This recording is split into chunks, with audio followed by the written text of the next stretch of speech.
नमस्कार, आप देख रहे हैं मशाल न्यूज, जन जन की आवाज़, आफताब इरफान के साथ। जालोर सिरोही लोकसभा सीट पिछले 3 बार से भारतीय जनता पार्टी के झोली में आ रही है। यही कारण है कि भाजपा की ओर से राजस्थान में सीटों को 3 भागों में बांटा गया, ए, बी और सी। ए में वो जो कि पूर्णतया जीत की संभावना मानी जा रही है, उसमें सिरोही जालोर को रखा गया और जातीय समीकरण साधते हुए लूमाराम चौधरी को उम्मीदवार बनाया।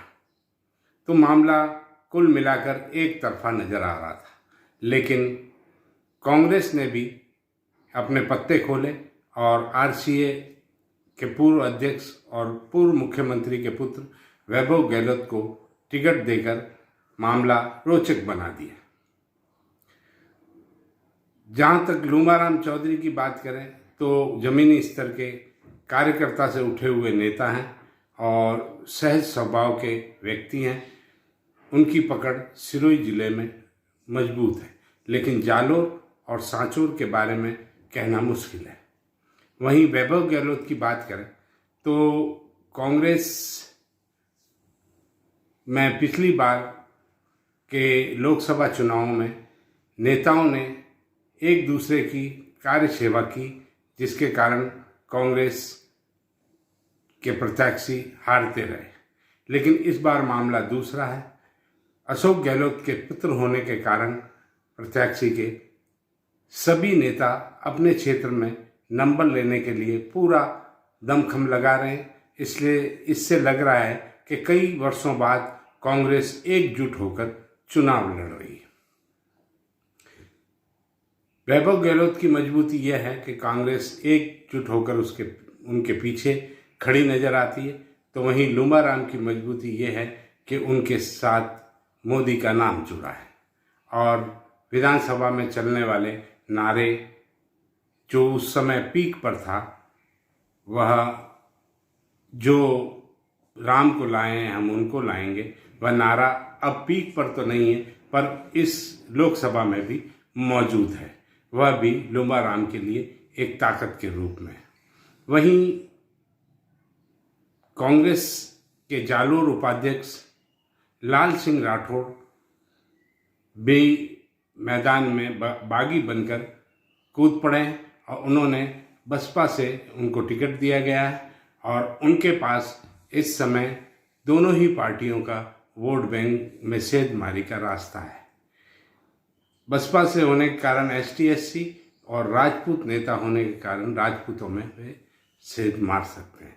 ऐसे में अगर जो मंशा लेकर वे उतरे हैं उसमें वे प्रयास में सफल होते हैं तो मामला त्रिकोणीय होने की संभावना जताई जा सकती है। प्रत्याशी कांग्रेस के प्रत्याशी वैभव गहलोत होने के कारण पूर्व मुख्यमंत्री अशोक गहलोत का इस क्षेत्र पर विशेष ध्यान रहेगा और वहीं सभी नेताओं का अपने अपने क्षेत्र में एकजुट होकर चुनाव लड़ना माना जा रहा है। वहीं भारतीय जनता पार्टी की बात करें तो भारतीय जनता पार्टी में लूमाराम चौधरी सिरोही में मजबूत नजर आते हैं और जालोर और सांचौर में पिछली बार के प्रत्याशी की तरह अगर उन्हें वोट मिले तो वे निश्चित रूप से आगे नजर आएंगे। लेकिन उनका नाम पूर्व सांसद देवजी भाई पटेल से जुड़ा है और देवजी भाई पटेल विधानसभा में अपने ही गृह क्षेत्र में अपनी जमानत गंवा चुके हैं। ऐसे में उनका नाम जुड़ना भी लूमाराम के लिए मुश्किलें पैदा कर सकता है। लोकसभा की तैयारियां लगभग पूरी हो चुकी है। दोनों ही प्रत्याशी अपना मूलधन छोड़कर और ब्याज के पीछे यानी कि प्रवासियों के पीछे निकल पड़े और दोनों ही प्रवासियों से मिलकर लौट चुके हैं। अब स्थानीय स्तर पर अपना प्रयास तेजी से जारी रख रहे हैं। ऐसे में अब मुकाबला धीरे धीरे रोचक होता जा रहा है और देखना यह है कि अंत में किसका पलड़ा भारी होगा।